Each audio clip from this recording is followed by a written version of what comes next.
Aldi has quietly informed its purchasing teams that a handful of everyday grocery items are either changing dramatically or straight up leaving the shelves as you know them. Some of these shifts are seasonal. Others, they're permanent. And none of this started at the checkout lane.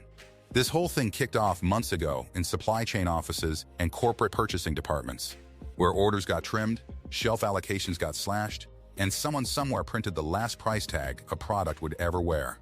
Over the next several minutes, I'm going to walk you through each one of these items, counting all the way down to the single product at number 1 that sits in nearly every American household every single morning. I've also got a surprise entry at number 5 that's vanishing so gently most folks haven't even caught on yet. Because here's the deal. Pretty soon, people are going to fall into two camps. Those who prepared a little bit in advance, and those standing in front of a blank shelf, wondering what happened.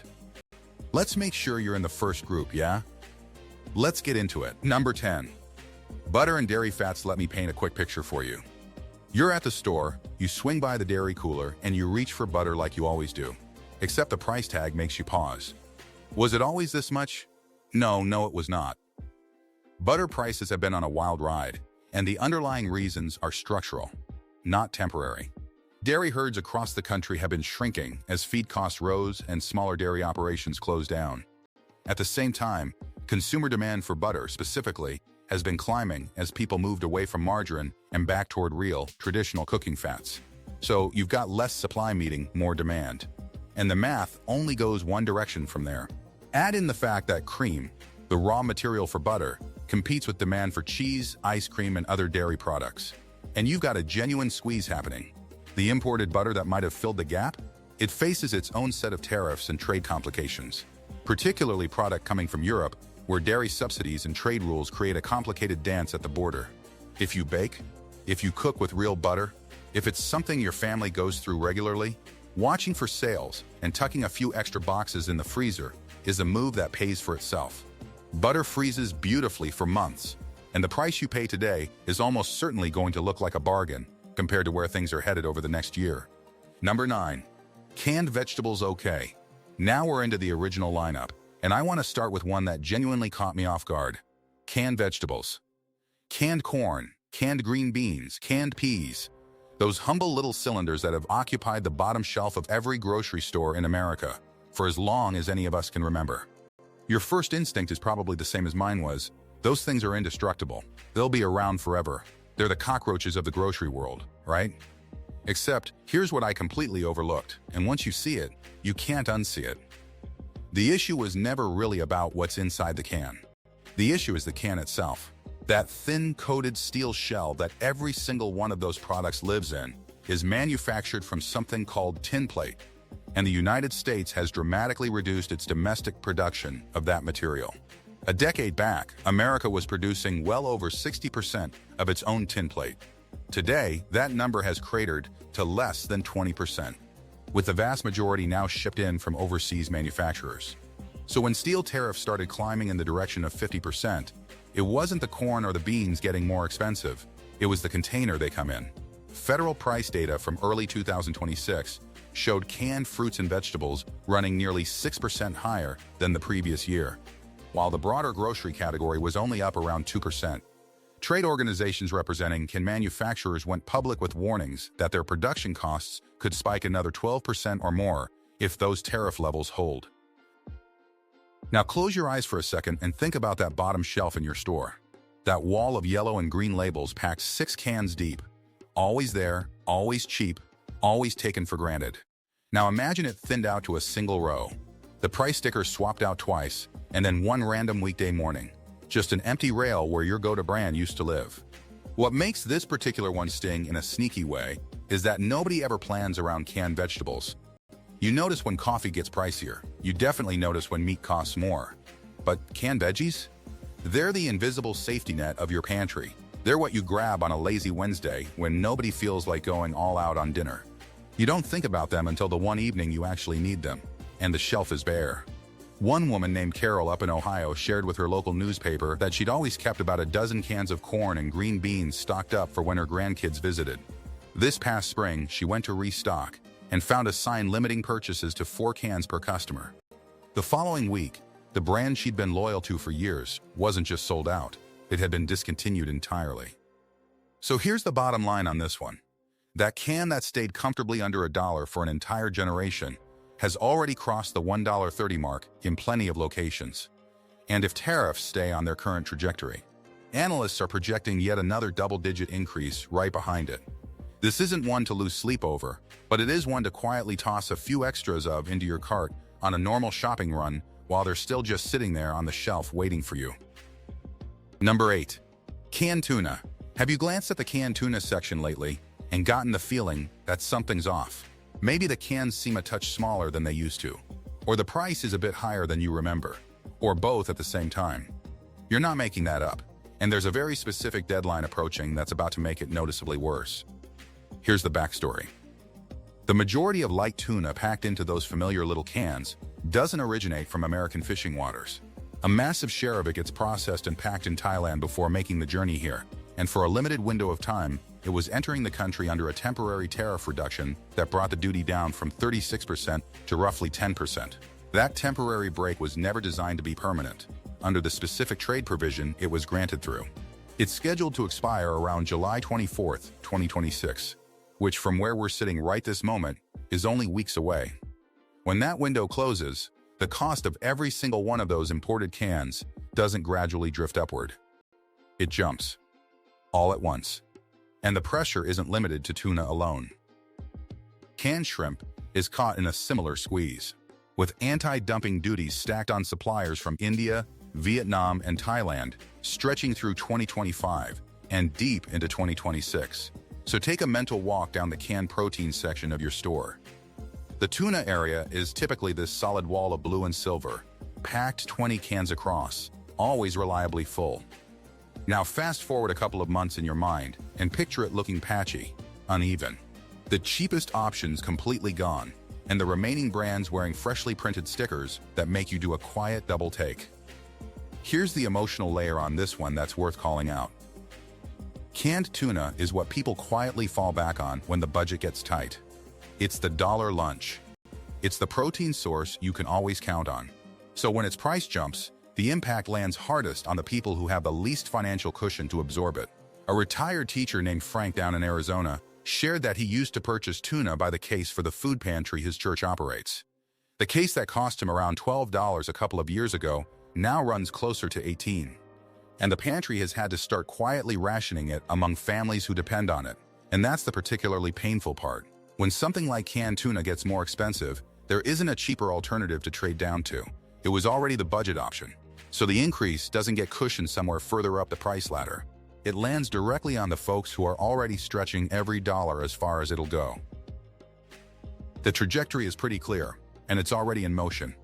What used to cost under $1 is brushing $1.50 in a lot of stores right now. And once that July 24th deadline passes without renewal, there's no soft landing on the other side.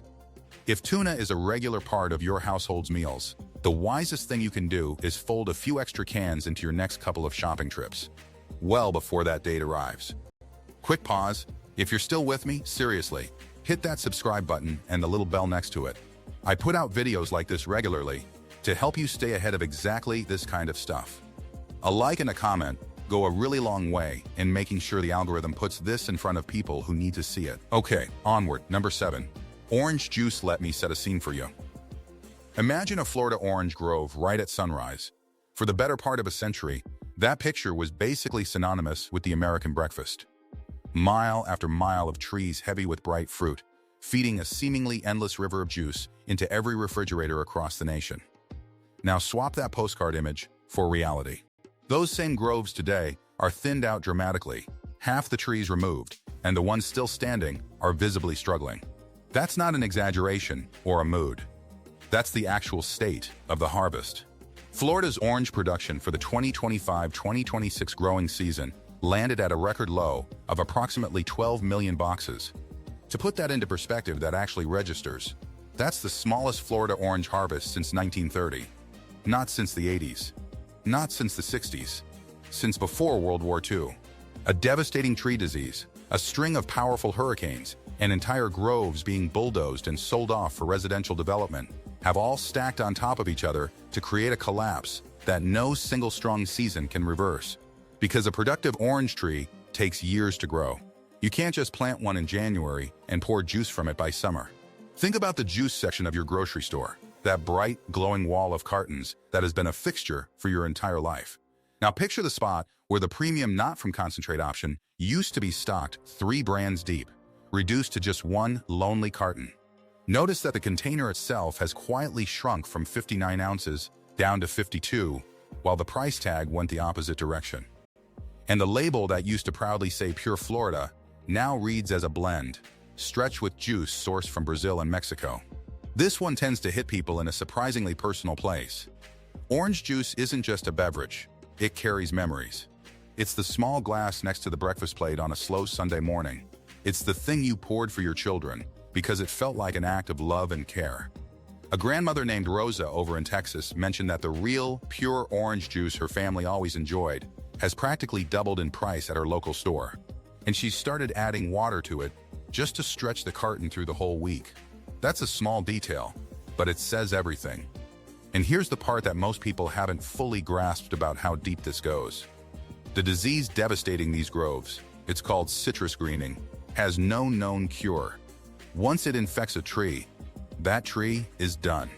And it spreads through a grove faster than anyone can plant replacements. Florida was producing well north of 100 million boxes per season not all that long ago. 12 million is what remains. That's not a temporary dip on a spreadsheet. That's the near total collapse of a legendary American agricultural industry happening in slow motion, while the juice aisle up front still looks halfway normal. For now. So let me be straight with you on this one. This isn't a rough patch that corrects itself next growing season. The trees required to fix this problem literally do not exist yet. The pure Florida orange juice many of us grew up drinking is quietly transitioning into a premium specialty product, and whatever eventually takes its place won't taste the same or cost the same.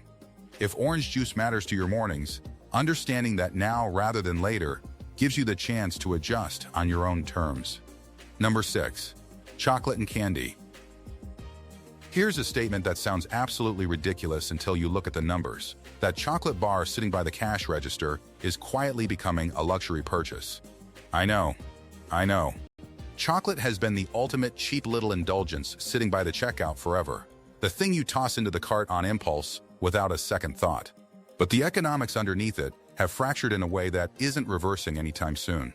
It all traces back to cocoa, which experienced a truly historic price surge. And even as the raw commodity fluctuated, the manufacturers who produce your favorite bars had already committed to higher ingredient costs and began passing those increases straight through to the retail shelf. In the middle of 2025, Hershey publicly announced double-digit price hikes, pointing directly at elevated cocoa costs as the driving factor. And this wasn't just one rough year playing out. Across roughly 6 years, confectionery prices in America have risen by approximately 67%. Let that number actually sink in for a moment. Nearly 70% more for the exact same shelf of products. Picture the candy aisle as a major holiday approaches, the way it used to be, this overflowing mountain of gold, red, and brown foil, bins heaped to the brim. Now picture the bag that contained 20 individual pieces quietly containing 14. The full-size bar shaped just a touch thinner. The seasonal holiday shapes that were $3.50 a few years back now, wearing price tags hovering near $8. The chocolate didn't vanish from the store. It just silently started giving you less while asking for more, which is its own quiet form of disappearing. The feeling this triggers in people is a very specific kind of sadness. Chocolate is woven into childhood. It's the reward, the holiday stocking stuffer, the candy dish a grandparent always keeps full by the front door. A gentleman named Walter up in Pennsylvania shared that he'd been handing out chocolate to trick-or-treaters for 4 decades straight, and last autumn, for the very first time in his life, he bought the cheaper candy because the bags he'd always chosen had gotten too expensive to justify. And pay attention to the mechanism at work here, because it's repeating across this entire list. The number printed on the price tag doesn't always spike dramatically. Sometimes the bag just quietly holds fewer pieces, or the bar gets trimmed slightly thinner so your eye glides right past it at checkout. You only notice it later, at home, when the same amount of money has clearly bought less than it used to. That's shrinkflation, and in the chocolate category. It's now the standard operating procedure during every single holiday season.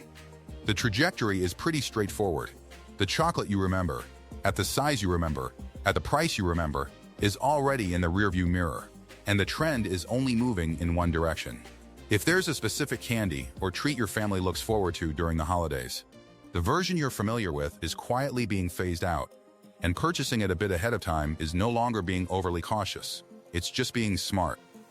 Do me a solid right now. If even one thing on this list has been an eye-opener for you, smash that like button and drop your story in the comments. Which of these are you already noticing at your store? I read every single comment, and the conversations down there are honestly some of the best parts of these videos. And hey, subscribing takes 1 second and means you won't miss the next update when things shift. Alright, let's keep climbing, because the top 5 are where things really get real. Number 5. Olive oil 37%. Hold that number in your head for a minute, because it's the quiet little statistic behind why a bottle you've reached for without hesitation for years is about to become something you genuinely have to budget for. This is the one I flagged at the very beginning, the item slipping away so gently that the vast majority of people haven't caught on yet. We're talking about olive oil. Nearly every bottle sitting on American store shelves is imported, and the epicenter of global production is the Mediterranean basin, with Spain leading the pack by a wide margin. And Spain is hurting badly. Industry reporting from May of 2026 highlighted a severe decline in the flowering and fruit-setting stages of the upcoming olive crop, with projections estimating a 37% drop in that critical early development phase for the 2026-2027 harvest season. Year upon year of extreme heat and prolonged drought has worn these groves down to the breaking point. And an olive tree, much like the orange trees we talked about, does not recover on a convenient human schedule. These are ancient, slow-growing trees, and a single brutal spring of scorching temperatures can set an entire grove back for years. Go stand in front of the cooking oil section of your store and actually take it in. That row of tall, elegant green and gold bottles that's always been generously stocked. Now picture it looking uneven and sparse, your go-to brand missing for weeks at a stretch. The price tag that used to say $9 now reading $15, then $18, and a small handwritten sign tucked underneath the remaining bottles, limiting customers to 2 per purchase. Here's the thing that blindsides people about olive oil. It feels permanent. It's the foundation of so much of what you cook, so essential and so routine that you don't even consciously register it until the bottle runs dry in the middle of preparing dinner and you realize there's no backup hiding in the pantry. A retired nurse named Elena down in Florida shared that she cooks in the Mediterranean tradition she was raised with, and the quality oil she's relied on her entire adult life has transformed from something she tossed in the cart without a glance into something she now hunts for on sale and carefully rations at home. So here's the reality laid out clearly. Prices that already climbed significantly are positioned to climb again on the back of a devastated bloom season. And the shelf gaps that appear when a harvest comes up short don't fill back in quickly, if they fill back in at all. This is a genuinely smart item to keep a sealed backup of in the pantry, because an unopened bottle stores well, and the price you can get today may look like a steal compared to what's waiting next year. Number 4. Wild salmon. Let me tell you about a natural event so reliable that entire communities use to plan their calendars around it. Every summer, Alaska's pink salmon make their great return. Tens of millions of fish surging back through rivers and streams in one of the most spectacular displays of abundance in the natural world. That run has historically been a major source of the canned and pouched wild salmon lining grocery shelves across the country. It was one of the most dependable cycles in all of American food production. Until this year. In April of 2026, Alaska's own Department of Fish and Game released a forecast projecting a pink salmon return of approximately 56 million fish. The preceding year, that same projection was nearly 120 million. So in the span of a single season, the expected return was slashed to less than half. Warming ocean temperatures, shifting oceanic currents, and naturally volatile boom and bust cycles in the salmon population have all collided simultaneously. And when the fish simply don't come back in sufficient numbers, there is nothing to harvest and nothing to can. You cannot engineer a salmon run in a factory. Nature has the only say. Imagine the canned seafood section of your store. That reliable stack of wild, caught salmon tins and vacuum-sealed pouches that's always been right there next to the tuna.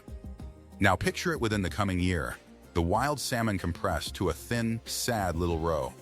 The prices stepped up aggressively, and an increasing share of the shelf space quietly handed over to farmed fish imported from overseas, which is a fundamentally different product at a fundamentally different price point wearing a deceptively similar label.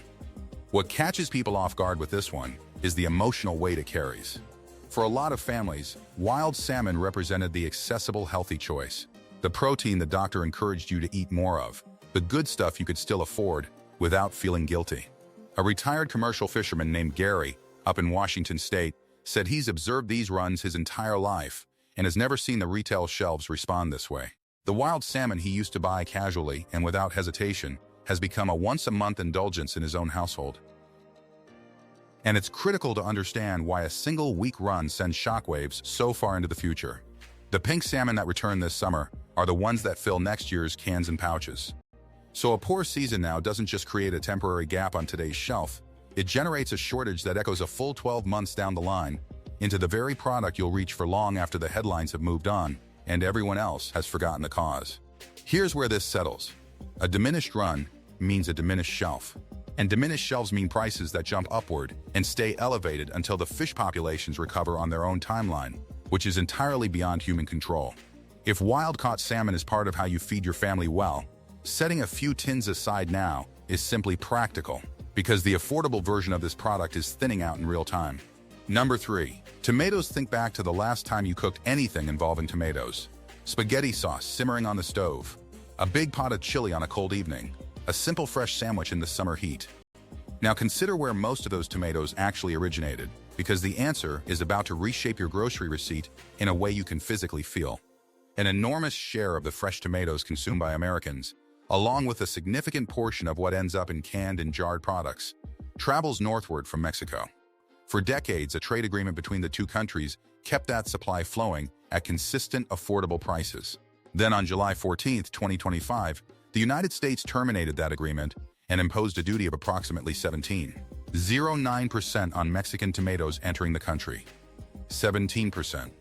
Applied overnight to one of the single most ubiquitous everyday ingredients in the entire grocery store. Walk through the produce department and then loop back through the canned goods aisle right behind it. Picture the tomato display, normally a heavy, vibrant heap of red that shoppers dig through freely. Now looking thinner and pricier, with the vine-ripened variety you preferred suddenly costing $1 more per pound. Then picture the canned tomatoes and the jarred pasta sauces. Those store brands that served as the reliable, affordable base of 100 weeknight family dinners, all inching upward, sticker by sticker, week after week. What makes tomatoes such a sneaky one is how invisible they are in the best possible way. They're woven into everything.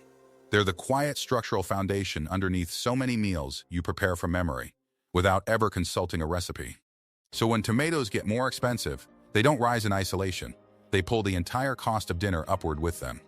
So subtly that you only catch it when you glance at the receipt, and can't quite pinpoint why the total is higher than expected. A father named Miguel out in California, who feeds a large family, mentioned that his weekly pasta sauce, the dish he's prepared every single Sunday for years, now costs noticeably more to put together. And he started buying canned tomatoes by the case whenever he stumbles across the old pricing. And this is one of those hidden chain reactions that topples far more than you'd initially guess. Tomatoes aren't just a standalone product. They're a foundational ingredient in hundreds of other items. The pizza, the salsa, the ketchup, the soup, the pasta sauce that anchors an affordable family dinner. When the base ingredient rises in cost, every single finished product built on top of it drifts upward too, quietly, all across the store, across dozens of categories you'd never consciously connect back to the tomato. Here's the honest summary. A 17% duty doesn't evaporate. It embeds itself into the shelf and becomes the new baseline, and it affects fresh, canned, and jarred products all simultaneously. The silver lining is that canned tomatoes and tomato sauce keep for a very long time in a cupboard, making this one of the simplest items on the entire list to get ahead of during a routine shopping trip. One more time, friends, if this is resonating with you, please take a quick second to like this video and leave a comment telling me what's going on at your local store. Are you seeing empty spots, higher prices, smaller packages? I genuinely want to hear your experience, because every community is being affected a little differently. And subscribe if you haven't. There's more coming, and you'll want to be in the loop. Okay, the final two. These are the big ones. Number 2, ground beef. I'm going to say this one directly. because it deserves a straight conversation. The era of affordable ground beef is winding down, and it's not coming back for a long time. This isn't the result of a single bad season or a temporary market hiccup. This is something slow, structural, and deeply rooted that's been building underneath the entire country's food system for years. America's cattle herd has been contracting for a sustained period, and it has now reached a level that genuinely stops you in your tracks. As of January 1st, 2026, the total United States cattle inventory stood at approximately 86.2 million head. That represents the smallest national herd since 1951. Let that land for a second. Fewer cattle in this country than at any point in roughly 75 years, following extended drought conditions that dried up grazing pastures and forced ranchers across the heartland to sell off animals they simply could no longer afford to feed. And here's the hard biological truth about beef that makes this different from other supply problems. You cannot rebuild a cattle herd quickly. It takes years to breed, raise, and bring cattle to market weight. So even on the day everyone collectively decides to start rebuilding, the grocery shelf remains tight for a long stretch afterward. The decision to rebuild and the actual availability of more beef are separated by years, not months. The pricing already tells the story clearly. By December of 2025, ground beef was averaging around $6.69 per pound nationally, representing an increase of more than 19% in just a single year. Picture the meat case at your store, that long stretch of red and white packages of ground beef that has anchored the American dinner table for generations. Imagine the family-size value packs getting scarcer. The regular sales that used to cycle through every couple of weeks just not appearing anymore, and the per-pound figure quietly ticking past $7, past $8, while the actual package weight shrinks alongside it. Here's why this particular one cuts so deep. Ground beef has always been the great equalizer in American cooking. It's the Tuesday night tacos, the comfort of meatloaf, the burgers sizzling on a grill on a summer evening. It's the meal that carried families through every rough economic stretch in living memory. Watching it gradually price itself out of reach for regular families feels like losing something that was supposed to be a fundamental given. A grandmother named Linda out in Missouri, who hosts a big family dinner every Sunday evening, shared that she's already reworked half her recipes to stretch the beef further with beans and rice. Because a cattle herd she has no ability to influence has quietly rewritten what her family eats week to week. That's the human side of a supply chain statistic, and it matters. And this is the slowest moving domino on the entire list, because biology, not the marketplace, sets the clock. A rancher can't make a decision today and have additional beef available next month. The timeline from breeding to the grocery shelf spans years, which means the tight supply years ahead are essentially already locked in. The honest assessment is this: affordable ground beef isn't bouncing back next year or the year after that. The calm, sensible approach is to purchase a little extra whenever you encounter a genuine sale and get it wrapped up in the freezer, because the sales themselves are becoming the first thing to disappear. Number 1. Coffee, and here we are, friends, at the very top of the list. The one item that touches nearly every kitchen in America the moment the day begins. Coffee. For the vast majority of us, coffee isn't a luxury. It's not really even a choice. It's the first quiet ritual of the morning, the thing that's simply always there, warm and affordable and comforting, before anything else in the day has to be confronted.